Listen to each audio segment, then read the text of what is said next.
et messieurs les conseillers régionaux, mesdames et messieurs les conseillers départementaux, mesdames et messieurs les élus, mesdames et messieurs les officiers généraux, messieurs les représentants des autorités militaires, mesdames et messieurs les représentants des associations patriotiques, mesdames, messieurs les porte-drapeaux, mesdames, messieurs les représentants des différents cultes, mesdames, messieurs, en toute qualité.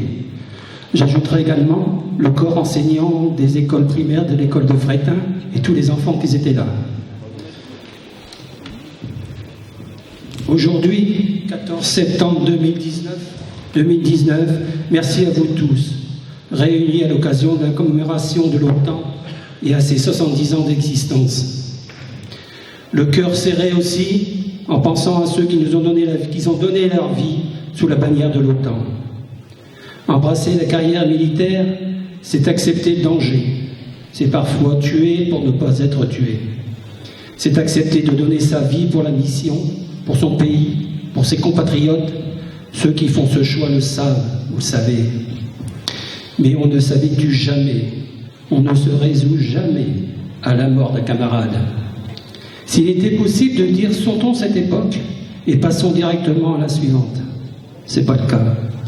Partout dans le monde, le terrorisme n'est pas mort. Il réapparaîtra sous des formes aussi nouvelles qu'imprévisibles. Nous devons redoubler d'attention et réaffirmer notre détermination à lutter contre ces gestes fous. L'OTAN a une importance vitale. Effectivement, la liberté n'est pas libre, et à quel prix? Travaillons ensemble au service de la paix et sur la base de nos valeurs communes. La liberté individuelle, la démocratie, les droits de l'homme et l'état de droit. L'OTAN est unique dans l'histoire pour sa longévité et sa solidité. L'Union européenne et l'OTAN ont réaffirmé avec force et détermination de coopérer davantage encore. Aujourd'hui, nous rendons hommage aux hommes qui sont morts sous la bannière de l'OTAN, en donnant tout ce qu'ils avaient jusqu'à leur propre vie. Ces hommes nous apportent la réponse, une réponse exigeante et terrible. La solidarité, la fraternité, l'égalité, l'abnégation ne sont pas ici de vains mots, mais des réalités sensibles, vécues et éprouvées. Le mémorial de l'OTAN fut inauguré le 25 février 2012. Je vais dire à Willy, c'est pas 8 ans, mais c'est 7 ans. Hein, voilà. Ça peut arriver, petite erreur, oui. Voilà. En présence d'autorités civiles, politiques et militaires. Ce grand monsieur Willy Breton, qui a acheté ce mémorial avec son propre argent. Celui le tenait à cœur. Chapeau bas, monsieur Breton. Et par la suite a offert cette stèle à la commune de Fréthun, qui en assure l'entretien. La ville de Fréthun, à l'époque, avec son maire, Catherine Fournier, que je salue, devenue sénatrice, le président, Willy Breton, et moi-même ont voulu témoigner leur respect pour les soldats morts sous la bannière de l'OTAN, pour les valeurs qu'ils portaient et pour qu'ils représentaient. La ville de Fréthun a voulu également dire à sa reconnaissance à ceux-mêmes et à leurs familles qui les pleurent et dont certaines sont encore présentes aujourd'hui. Chaque fois qu'on viendra à Fréthun, s'y recueillir, le destin de ces hommes exceptionnels reviendra à notre mémoire. Chaque fois, bien sûr, nous serons tristes en pensant à ces militaires. Mais nous saurons désormais une chose, avec ce mémorial, que chaque pays membre de l'OTAN leur réservera l'honneur, la gloire et le respect.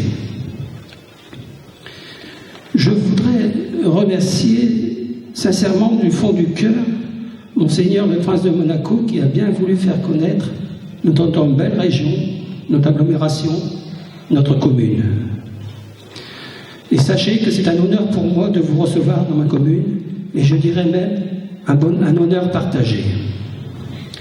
Je voudrais tout simplement vous demander une minute de silence à la mémoire de ces militaires morts pour assurer la paix. Nous leur devons bien ça. Merci de votre écoute.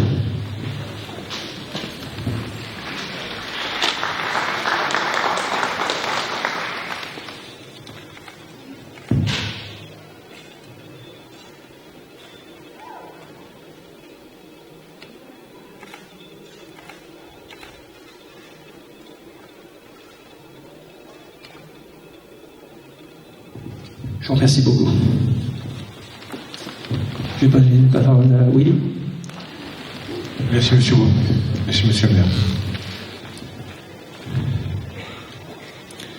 Donc je vais demander la présence de Madame Dorchy, Madi, conseillère régionale et déléguée pour le devoir de mémoire pour les Hauts-de-France.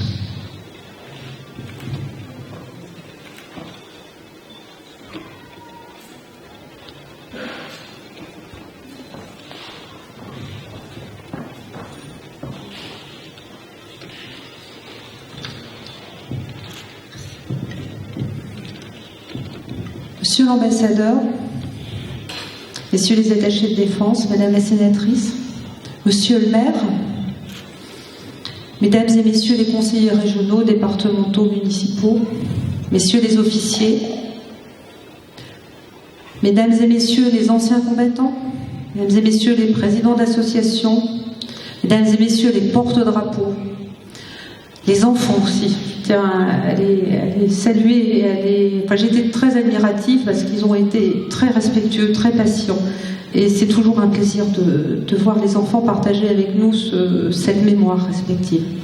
Mesdames et messieurs, c'est comme à l'accoutumée une grande réjouissance pour moi d'être parmi vous aujourd'hui, pour participer à cette cérémonie d'hommage aux courageux serviteurs de la paix tombés sous la bannière à la Rose des Vents. C'est en effet une réjouissance car je constate une nouvelle fois que cette journée rassemble toutes les générations de la commune, de la région ou du territoire national, mais aussi d'horizons qui dépassent nos frontières. Après tout, c'est bien la raison d'être et la grande réussite de cette alliance que de fédérer des nations sur 2 continents séparés par un océan, mais unis dans une démarche commune de défense des valeurs démocratiques. Ce sont ces valeurs, la fraternité, la liberté, la paix qui ont transporté nombre d'entre vous jusqu'à Fretin pour ce moment de communion. Nous sommes ensemble dans un esprit de partage et de réjouissance. Mais cette cérémonie est tout autant empreinte de dignité, de recueillement.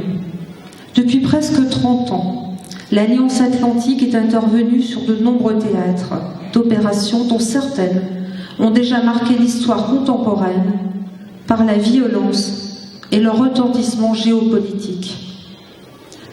L'indispensable maintien de la paix a un coût, toujours trop élevé en vies humaines, celle de milliers de valeureux du monde entier grâce auxquels l'Alliance poursuit sans relâche sa vocation. Rendons-leur hommage qu'ils méritent. Et là, je salue l'initiative de Monsieur le maire pour cette minute de silence, effectivement, qui était nécessaire. Rendons-leur hommage à l'invitation de la Fédération du Mémorial qui s'attache à valoriser leur action et à perpétuer leur mémoire par une œuvre active et pionnière.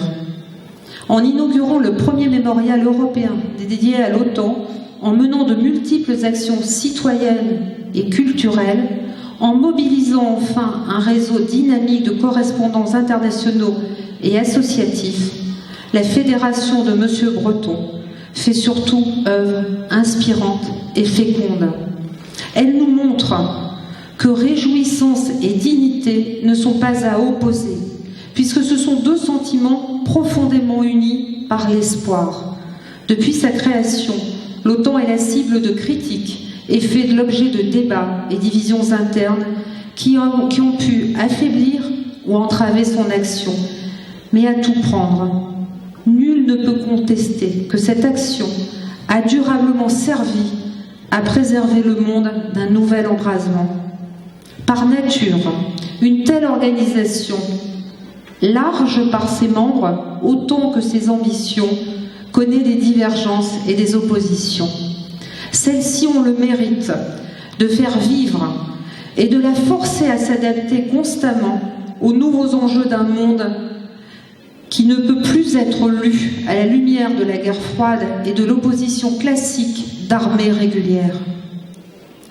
Le souvenir des noms et de la bravoure des combattants tombés pour l'Alliance éclaire la voie vers la paix universelle et encourage sa poursuite.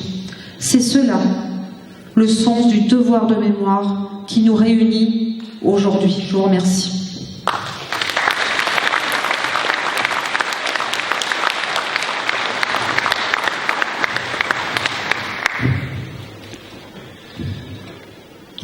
Nous devions avoir donc un discours de Monsieur Barth, donc le président du club motocycliste militaire organisateur de la Memorial Run de Berlin, mais je crois qu'il a été obligé de faire retour donc sur Berlin.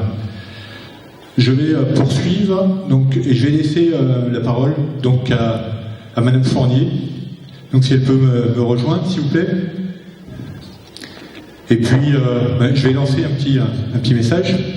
Parce que je crois que lundi, c'est son anniversaire. Alors, Madame la sénatrice, bon anniversaire.